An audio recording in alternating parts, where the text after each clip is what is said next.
Good morning class. और आप सब कैसे हैं? आशा है आप सब बहुत अच्छे होंगे। तो आज मैं आपके साथ एक नए टॉपिक के साथ फिर से जुड़ी हूँ। तो आज का हमारा टॉपिक शुरू करने से पहले please like, share and comment. और अगर कुछ भी गलती है तो आप उसके लिए मुझे डिसलाइक कीजिए, और आपको कुछ भी अच्छा लगता है तो प्लीज़ उसके लिए लाइक कीजिए।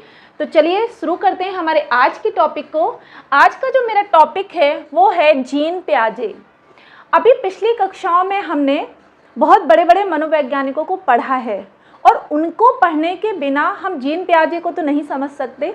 इसीलिए हमारे लिए बहुत ज़रूरी है कि जीन पियाजे का कॉन्सेप्ट पढ़ने से पहले हम अपने पहले जो भी व्यवहारिक मनोवैज्ञानिक हैं, यानी कि जिन्होंने इस बात पर फोकस किया कि बच्चे का व्यवहार का अध्ययन कीजिए, बच्चे को व्यवहार को समझिए, उसके बाद आप एक शिक्षक के तौर पर अपनी शिक्षा उनको देने का प्रयास करो, या वो जो आप उनको सिखाना चाहते हो अपने पाठ्यक्रम के द्वारा वो आप उनको सिखा पाएंगे। लेकिन तब जब आप उनके व्यवहार को समझ पाएंगे कि कौन सा बच्चा किस गति से समझ रहा है, कौन सा बच्चा किस लेवल तक समझ रहा है। क्योंकि एक जो क्लास होती है उसमें हर प्रकार के छात्र बच्चे आपको मिलेंगे। एक बच्चा होगा जो फर्स्ट सीट पर तो बैठता है, लेकिन उसका जो कॉग्निटिव स्टेज है वो उसकी उतनी ज़्यादा अच्छी नहीं है। लेकिन एक बच्चा जो क्लास में मिड में बैठ रहा है या पीछे बैठ रहा है, उसकी समझने का तरीका और बच्चों से बहुत अच्छा है, या यूँ कह सकते हैं कि एक प्रतिभाशाली बालक है। तो एक समायोजित क्लास में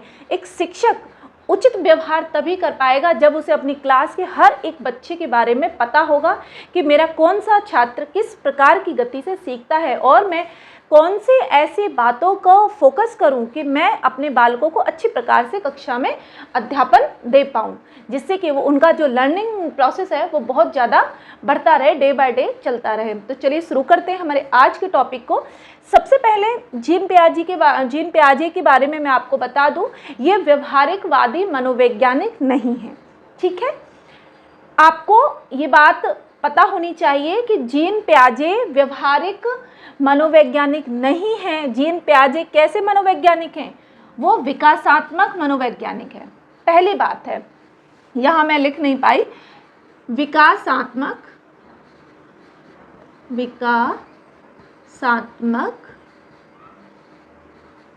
मनोवैज्ञानिक हैं।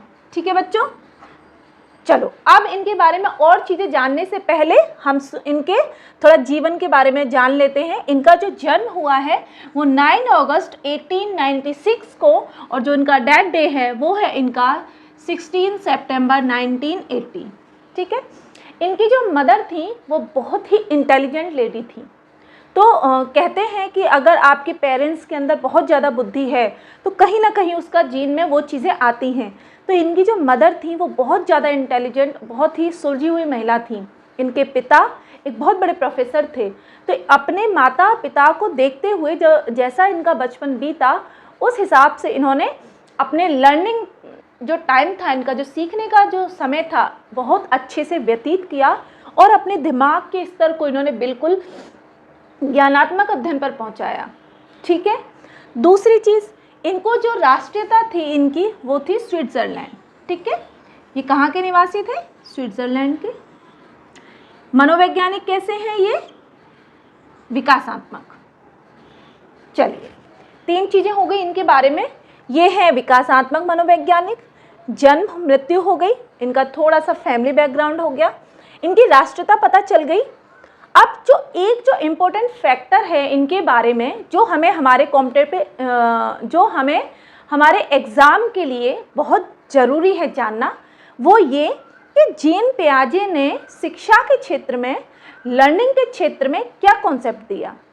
ऐसी इनकी क्या बातें थी कि इनको हमें पढ़ना पड़ रहा है। ठीक है, तो इन्होंने बालकों की 4 अवस्थाओं के बारे में बताया। कितनी अवस्थाओं के बारे में? 4 अवस्थाओं के बारे में बताया, और उन अवस्थाओं के नाम, उनकी उम्र कितने से कितने वर्ष तक है, ये मैं आपको लिखवाऊंगी। आपको लिखनी है और याद भी करनी है। आप ये समझ लीजिए कि जितने भी हमने अभी तक यूरोपियन थिंकर्स पढ़े हैं, उन सभी में पिछले 3 या 4 जो भी मैंने पढ़ाए हैं, उनमें जीन पियाजे जी एक नंबर 1 पे आते हैं। इनके बिना कोई भी साइकोलॉजी, चाइल्ड साइकोलॉजी अधूरी है। कोई भी टीचर इनको पढ़े बिना तो क्लास में नहीं पढ़ा सकता।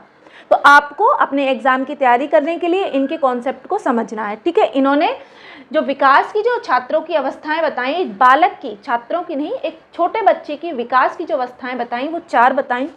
इनका जो एक योगदान रहा है वो रहा है ज्ञानात्मक विकास में, किसमें?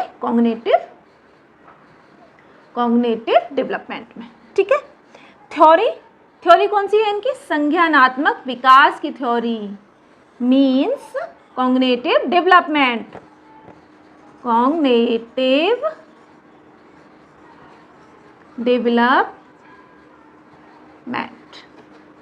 ठीक है बच्चों, ये चीज समझ गए आप। ज्ञान और संज्ञान, इन दो चीज में एक शब्द का अंतर है, लेकिन अगर इनके अर्थ को समझोगे तो इनका एक बहुत बड़ा क्षेत्र है। ज्ञान जो होता है ना, वो केवल हमारी नॉलेज से लेना देना है। जैसे मैंने न्यूज़पेपर पढ़ा, मैंने मान लो कोई मूवी देख ली, अब मूवी की पूरी स्टोरी मुझे पता है, अब वो मूवी का टाइटल अगर कभी भी मेरी आंखों के सामने आता है तो झट से मुझे उसका जो भी स्टोरी होगी वो मुझे याद आ जाएगी। लेकिन जो संज्ञान होता है, संज्ञानात्मक कॉन्सेप्ट होता है, कॉग्निटिव जो डेवलपमेंट होता है, वो एक ऐसा डेवलपमेंट स्टेज कह लो कि बालक खुद करके, खुद परख के, खुद समझ के उसको अपने दिमाग में विकसित करता है, ठीक है। तो जो ज्ञानात्मक विकास की जो ऊपरी अवस्था है वही हमारी संज्ञानात्मक अवस्था कहलाती है। संज्ञानात्मक विशेषता हमारी बुद्धि पर निर्भर करती है, हमारे विवेक पर निर्भर करती है, ना कि हमारे व्यवहार पर निर्भर करती है। जिस प्रकार की हमारी बुद्धि की कैपेसिटी होगी, क्षमता होगी, हम कॉन्सेप्टों को उसी प्रकार से अपने मस्तिष्क में अवलोकन कर पाएंगे, उनको स्टोर कर पाएंगे और समय आने पर वही सारी चीज़ें हम रिकॉल कर पाएंगे, ठीक है। ये चीज़ें हो गई इनके बारे में। ये वाला क्वेश्चन पूछा जाता है मोस्टली कि संज्ञानात्मक विकास या कॉग्निटिव जो डेवलपमेंट की थ्योरी है किसने दी है, कि who is the profounder of cognitive development. So the answer is Jean पियाजे is the profounder of cognitive development, ठीक है। अब बच्चों की जो 4 अवस्थाएं हैं, छात्रों की या किसी बालक की 4 अवस्थाएं जो मुख्य तौर पे इनकी मानी जाती हैं, जिनके बिना इनकी थ्योरी अधूरी है, वो मैं आपको लिखवाती हूँ, पढ़ाती हूँ, समझाती हूँ। आप अपने नोट्स में इस तरीके से लिखिए कि आपको एग्ज़ाम में बहुत ज़्यादा ढूंढा ढांडी ना करना पड़े और आप अच्छे से, आसानी से अपने कॉन्सेप्ट पर पहुँच पाएँ। चलिए, तो आप भी मेरे साथ लिखिए।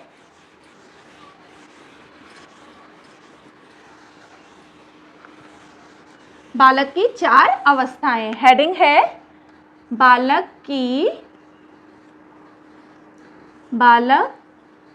की 4 अवस्थाओं का कॉन्सेप्ट किसने दिया है? जीन पियाजे ने दिया है, अवस्थाएं, ठीक है। मैं आपको इंग्लिश में भी लिखाऊंगी और हिंदी में भी लिखाऊंगी। और मैंने पहली वाली वीडियो में भी किसी में बोला है कि इंग्लिश के कॉन्सेप्ट पर ध्यान ज़्यादा लगाना है, शब्द हमें पता होने चाहिए इंग्लिश के, ठीक है। तो सेंसरी, SENSORI, सेंसरी मोटर, ठीक है। दूसरी है इनकी प्री ऑपरेशनल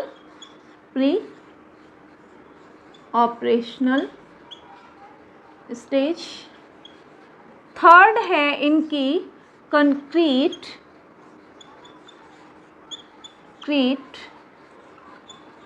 ऑपरेशनल, और लास्ट है इनकी फॉर्मल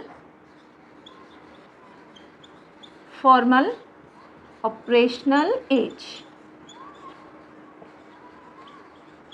ठीक है। इनकी जो टाइमलाइन है, जो फर्स्ट वाली जो है, इसकी होती है बच्चे के जन्म से लेकर के 2 ईयर तक, ठीक है बच्चों। इसकी जो सेकंड एज है प्री ऑपरेशनल, इसका जो टाइम है आपका 2 ईयर से लेकर के 7 ईयर तक, ठीक है।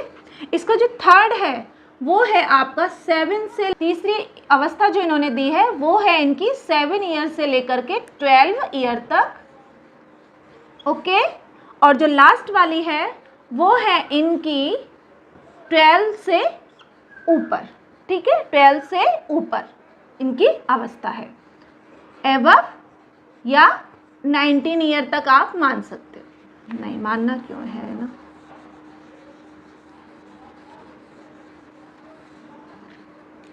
ट्वेल्व से लेकर के 19 ईयर तक।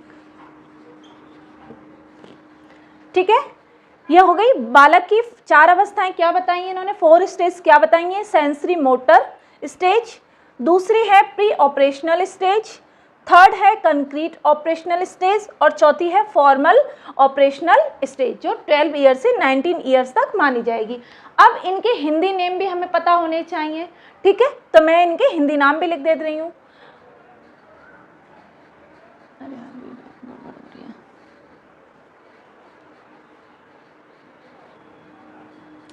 ये हमारे चारों एजेस हो गई इनकी। जो हमारी पहली सेंसरी मोटर अवस्था का जो टाइम होता है एक बच्चे का, जन्म से लेकर 2 वर्ष का, ये जो टाइम होता है ना बच्चे का, इसमें बच्चा किसी को नहीं पहचानता। शुरू में केवल अपने आसपास हाव भावों को देखता है। जब वो 4 या 5 महीने का होता है, तरह तरह के जो उसे रंग दिखाई देते हैं उनको देखता है, और कुछ दिनों में वो अपनी माँ को पहचानने लगता है। उसे कोई चीज़ चाहिए होती है तो अचानक से रोना शुरू कर देता है, क्योंकि उसकी कोई भाषा नहीं है, उसकी रोना ही उसकी भाषा है बालक की 2 वर्ष तक की अवस्था में। ठीक है, तो सेंसरी मोटर जो एज है, जीन पियाजे जी ने बताया कि इस समय में, इस काल में बच्चा केवल अपने इंद्रियों की सहायता से ही सीखता है। किसी को चिल्लाता हुआ देखता है तो चिल्लाता है, किसी को हंसता हुआ देखता है तो वो हंसता है। हम बच्चे को हंसते हैं देख करके तो वो भी हमें देख के स्माइल करता है। तो मुख्य बात ये है कि इस अवस्था में बच्चे का जो केंद्र बिंदु होता है वो उसकी इंद्रियां होती हैं। ठीक है, सेकंड जो चीज़ है उसकी प्री ऑपरेशनल, यानी कि मूर्त संक्रियात्मक। ठीक है, पूर्व संक्रियात्मक, मूर्त नहीं, पूर्व संक्रियात्मक। हिंदी वर्ड्स में थोड़ा सा टफ हो जाती है लैंग्वेज, इसीलिए मैं हमेशा आपको बोलती हूँ कि इंग्लिश में ही आप तैयारी कीजिए। ठीक है, दूसरा जो है वो है इनका पूर्व संक्रियात्मक समय, 2 से 7 वर्ष। ये जो समय होता है बच्चे का अकेंद्रिता का समय होता है, मतलब कि बच्चा अपनी चीज़ें किसी को शेयर नहीं करता। वो किसी के पास भी कोई भी चीज़ें देखेगा वो खुद लेने का प्रयास करता है। तो इस समय में ये जो 5 वर्ष का टाइम होता है, 2 से लेकर 7 साल तक, बच्चा अपने आसपास के परिवेश में हर चीज़ को अपनी समझता है। उसकी भाषा ही उसे अपनी भाषा लगती है कि सब मेरे जैसे बोले, तुतला के बोलता है, तो बाकी के बड़े लोग भी उसके साथ ऐसा ही रेस्पॉन्स करते हैं। तो पियाजे जी बताना चाह रहे हैं कि ये जो समय होता है ना, बच्चा अपने चिंतन में थोड़ा सा प्रयास करता है, चीज़ों को जानने की कोशिश करता है। उसकी जो शब्दों की वोकेबुलरी होती है वो थोड़ी सी ब्रॉड हो जाती है। ठीक है, तीसरे जो उसकी अवस्था है कंक्रीट ऑपरेशनल, मूर्त संक्रियात्मक अवस्था। इसमें बच्चा अपनी बुद्धि का प्रयोग करने लगता है, बातों को समझने लगता है और अपने विचारों को व्यक्त करने लगता है। मतलब किसी वस्तु के पीछे का कारण क्या है वो जानने का प्रयास करता है। जैसे कि किसी बच्चे की माँ दही जमाने का कार्य रसोई में कर रही हैं, तो मान लो कोई बच्चा आता है जिसकी उम्र 7 से 12 साल के बीच में है, तो वो जानने का कोशिश करेगा कि मम्मा आप क्या कर रहे हो। कि मम्मा ने बोला कि मैं बेटा दही बना रही हूँ, कि आप कैसे दही बनाओगे। तो फिर माँ उसको क्या बताएगी कि पहले दूध को थोड़ा गर्म करते हैं, फिर उसमें दही डालते हैं, फिर रात भर के लिए इसको छोड़ देते हैं और सुबह हम देखते हैं तो क्या होता है, दूध एकदम से बन जाता है, जम जाता है, वो ही दही बन जाता है। तो कहने का मतलब ये है, जीन पियाजे जी ये बता रहे हैं कि ये जो कंक्रीट ऑपरेशनल स्टेज जो होती है हर बच्चे के जीवन की एक नींव का काम करती है, उसको एक छात्र के जीवन में ले जाने का, एक अच्छा मनुष्य बनाने के लिए उसको अग्रसर करती है ये वाली अवस्था। ठीक है, जो लास्ट जो उन्होंने स्टेज बताई है फॉर्मल ऑपरेशनल स्टेज, 12 साल से 19 साल, ये जो समय है किसी भी बालक के जीवन का महत्वपूर्ण जीवन का समय काल कहलाता है, गोल्डन टाइम कहलाता है। यही वो समय होता है जब कोई भी बालक, छात्र या छात्रा अपने जीवन को बना सकते हैं, अपने जीवन को बिगाड़ सकते हैं, क्योंकि इस समय पे उनका मानसिक, शारीरिक, संवेगात्मक और सामाजिक, धार्मिक या और भी जो भी सर्वांगीण विकास जो कहे जाते हैं आज की शिक्षा नीति के माध्यम से, उस सब स्टेजों से वो निकल रहा होता है, उस चीज़ पर वो पहुंच रहा होता है। तो ये जो एज का टाइम जो इन्होंने बताया, फॉर्मल ऑपरेशनल का जो टाइम पियाजे जी ने बताया कि ये वो जीवन का स्वर्णिम काल है जिसमें कोई भी छात्र कुछ भी बन सकता है। वो चाहे तो डॉक्टर बन सकता है, वो चाहे तो चोर बन सकता है, वो चाहे तो एक बहुत बड़ा मतलब IPS ऑफिसर बन सकता है, और अगर वो चाहे तो एक बहुत बड़ा क्रिमिनल भी बन सकता है। क्योंकि इस समय जो भी हम देखते हैं, सीखते हैं, स्वतः ही मस्तिष्क पर छप जाती हैं चीज़ें। तो ये जो 4 अवस्थाएं थी, ये जीन पियाजे जी ने बताई, और इनके बारे में बहुत पूछा जाता है। हिंदी में आप लोग टोटल कंफ्यूज हो जाओगे, इसलिए मैंने यहाँ इंग्लिश में लिखा है, और आपको भी इंग्लिश में ही नोट करना है, क्योंकि हिंदी के बहुत सारे वर्ड्स आ जाएंगे, इंग्लिश का यही वर्ड आपको मिलने वाला है और आप कैच कर पाओगे।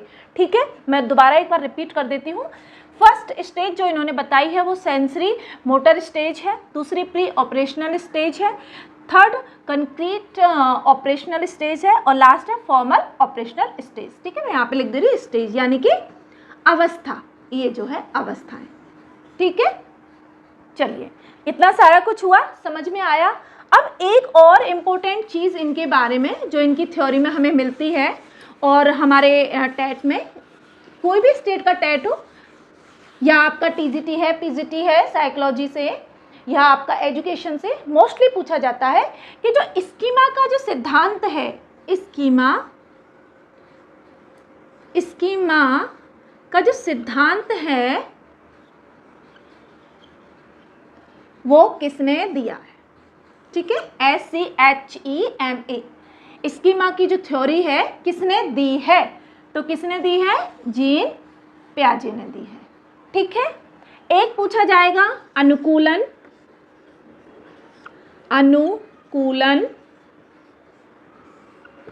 समायोजन,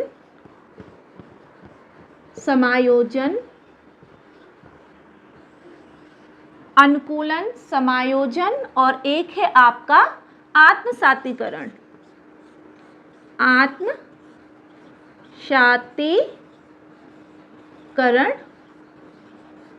और समायोजन। ये चारों वर्ड्स किसके लिए जाने जाएंगे, ये जाने जाएंगे जीन पियाजे के लिए। ये भी पूछा जाता है समायोजन का सिद्धांत किसने दिया, जीन पियाजे ने। अनुकूलन के बारे में किसने बात करी, जीन पियाजे ने। आत्मसातीकरण की बात कौन करता है, जीन पियाजे करते हैं।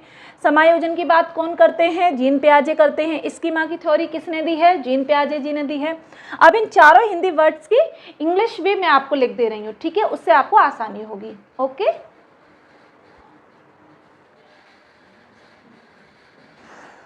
वन मोर थिंग, और क्या है इनके बारे में कि इन्होंने जो थ्योरी और अलग से दी वो है आपकी स्कीमा।